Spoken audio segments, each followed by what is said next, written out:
I'm Meg. Welcome to Plant Fit Meg. Welcome back to my channel. Today I want to get into propaganda I'm not falling for. So I've seen this trend all over TikTok and Instagram, and I thought it would be fun to bring it over to YouTube and have a chat about some propaganda I'm not falling for.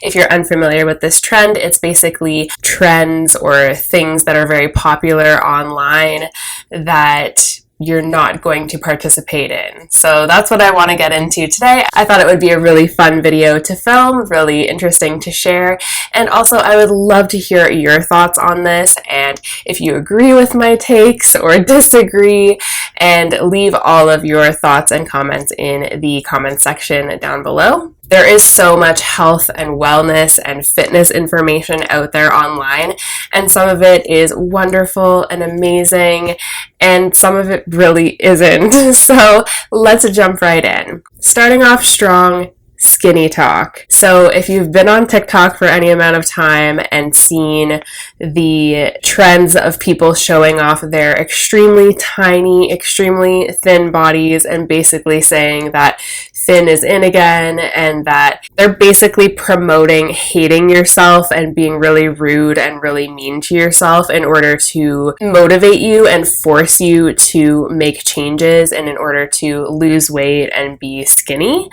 And I think this is so problematic for so many reasons.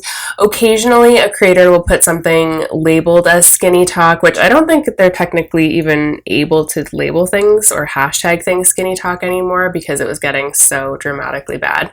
But I think sometimes there are little gems and good little tidbits in there, but for the most part, it just looks toxic as hell and just so not helpful. And to beat yourself up into changing just really doesn't work in the long term.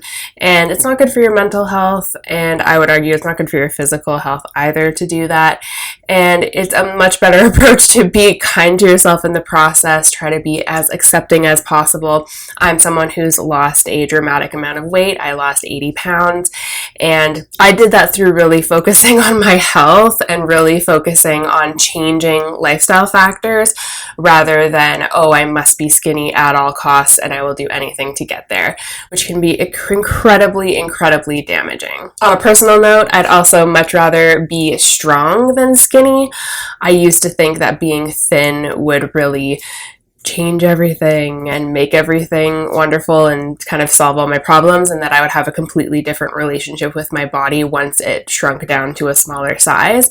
And there's a kernel of truth there. I'll speak for myself here in that there is a tiny kernel of truth to that, in that my body image did shift somewhat as I was losing weight and once I sort of stabilized into a smaller frame. And at the same time, there's so much internal work that needs done to be content with your body and happy with the way you look, regardless of whether you're in a larger body or a smaller body. I can definitely speak for myself here to say that sometimes when I was in my larger body, larger frame, heavier, I was really confident and really feeling myself and loving my body, and other times not. And same in being in a smaller body too. And it's more internal than we think. We think, oh, once we get to X number of pounds on the scale, or whatever dress size we're aiming for, we think, oh, that's the pinnacle, that's when we'll be happy or love our bodies.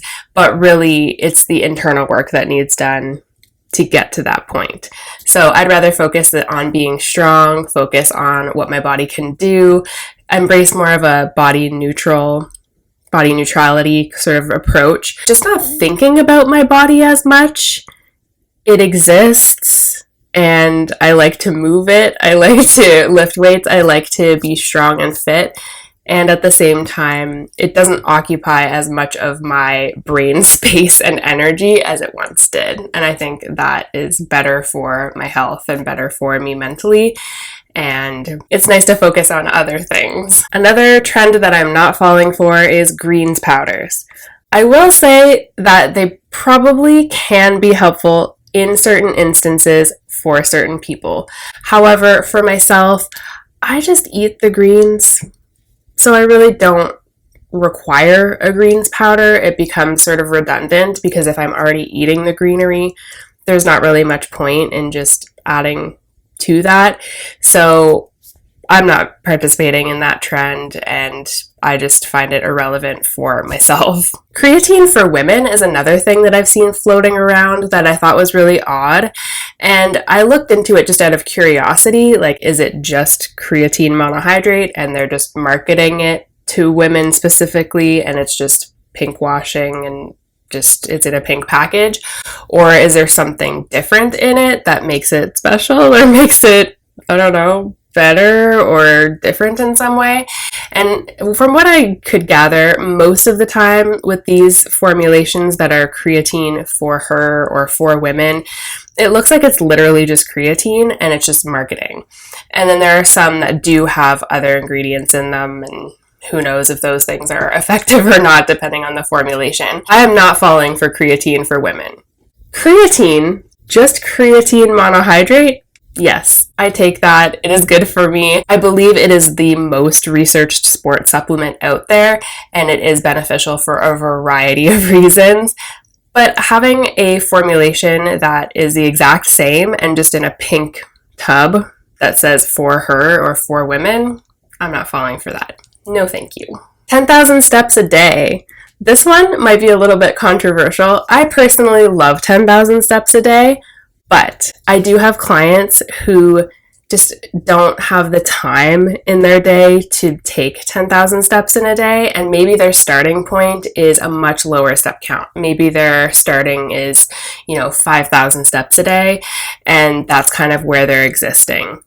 Cool, no problem. It's been shown that 10,000 steps a day is sort of an arbitrary round number, and actually getting in between 7,000 to 8,000 steps a day is shown to be beneficial. So if you're getting in, 3, 4, 5,000 steps, that's great. That's an awesome starting point. Give yourself a pat on the back, and then gradually try to amp that up. I do have a whole video about how to get more steps in, and I will link that up here and in the description box in case you want to go check it out. But this one's a bit of a tricky one for me personally. I love 10,000 steps a day, and I do 10,000 plus steps in my day. And at the same time, I don't think it should be the blanket recommendation for every single human in every single circumstance, because for some people it just doesn't make sense, and it's just unachievable when you're starting from maybe 2,000, 3,000 steps a day. To try to jump to 10,000 and fit that into your day can be really overwhelming. So I really highly recommend starting where you are and just gradually increasing a little bit here and there. And even if every day doesn't look the same and every day isn't exactly, the same level, same number of steps, that's okay too. Sometimes we have days where we're more active, we're more out and about, we have things to do outside of our homes and running errands and doing this and that, and other days are going to be a bit more chill, a little bit more relaxed. Maybe you're rotting a little bit, and that's okay too. Something that I probably would have fallen for in the past, but am definitely not falling for now, is training every single day. The no days off mentality. I personally like to move my body somewhat every day, like just with walking or stretching or something like that, but training every single day is not something I'm going to do. More is not always better, and taking rest allows your body to really recover and repair and come back better the next time around, come back stronger the next time around. So I really value rest days. In the past, I found it hard to take rest days, and I kind of wanted to still get into the gym and still do the things. But rest days are so important, and I'm really learning to enjoy them. Another piece of propaganda that I am not falling for is that Pilates or any specific exercise is only for a certain body type or body shape. There was some discourse online recently, I believe it started on TikTok, where a creator made a video saying that people who are 200 plus pounds should not do Pilates. Crazy talk. Like, that is just madness to me. Everybody should do any type of exercise and type of movement that they want and that they enjoy and that they want to try. I think it's just wild that someone would get online and say that. She since apologized, and there was a lot of disagreement, obviously, with her online, but I think that that's just wild, and it shocks me that there are people who actually think that way and who would judge someone in their Pilates class for just existing and exercising. That's nuts. As someone who used to be in a much larger body and was a fitness instructor in a much larger body, I know what that judgment is like, and people walking into the studio and giving you that look like, this class is not going to be challenging enough, or this class is not going to, push me hard enough. It's going to be slow. Ooh, there's a lot of judgment when you're in a larger body. And it was so much fun to prove people wrong and to show them that I could actually teach fitness classes and do really well and give them an amazing workout. And it didn't matter that I was in a larger body. Was it easier to teach fitness classes in a smaller body and a smaller frame because I got to that point working on my health and working on my cardiovascular capacity and working on being strong and healthy? Yes. Absolutely. However, you really cannot judge.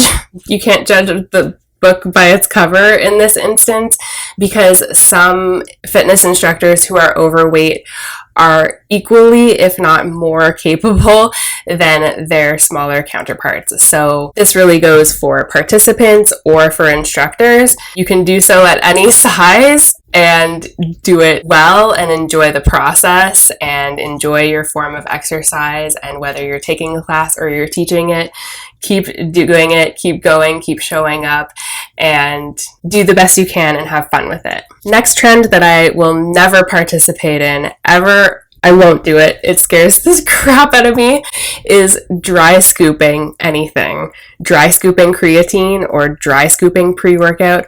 I don't currently take pre-workout, I just have coffee, but I would never dry scoop anything. It just seems really scary and seems dangerous. I'm not sure if it actually is a dangerous thing. I've seen mixed things online that it is a dangerous activity to do, but just dry scooping, it just seems so gross. It's just not something I'm ever interested in doing. And even when I watch other people do it, like if I am watching a video and someone just in the course of their what I eat in a day or something dry scoop something, I'm like, ooh.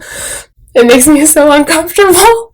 Let me know if you feel the same way, or if you're a dry scooper and you enjoy it. I'd love to hear your thoughts in the comments section below. Next up is protein bars, and this one might be a little controversial. I think that some protein bars are great and they can actually help you hit your protein goals, and they taste good and they're good on the go and things like that. However, there are some protein bars that really don't provide that much protein. Much like a lot of marketing around protein, you really have to read the ingredients and look at the nutrition facts. Don't just look at a label and see that it says protein bar or protein cereal or protein whatever and just accept that it's full of protein and that it's going to be a positive for you. Sometimes the calorie count is so high and then the protein level is like, So I'm definitely choosy when it comes to protein bars, and I only pick ones that have a ratio that's pretty reasonable in terms of the grams of protein versus the calories. As a rule of thumb, I generally like to add a 0. This is the easiest way to do it. Add a 0 to the grams of protein, and then that should be equal or in and around the same as the number of calories in the item. So it's not a perfect science, and sometimes the calories will be a little bit higher, but if they're dramatically higher, it's an indication that the calorie to protein ratio might not be the best. So for example, if you have a protein bar that is 12 grams of protein, you add a 0 to that, 120. So the calorie count should be in and around 120-ish calories.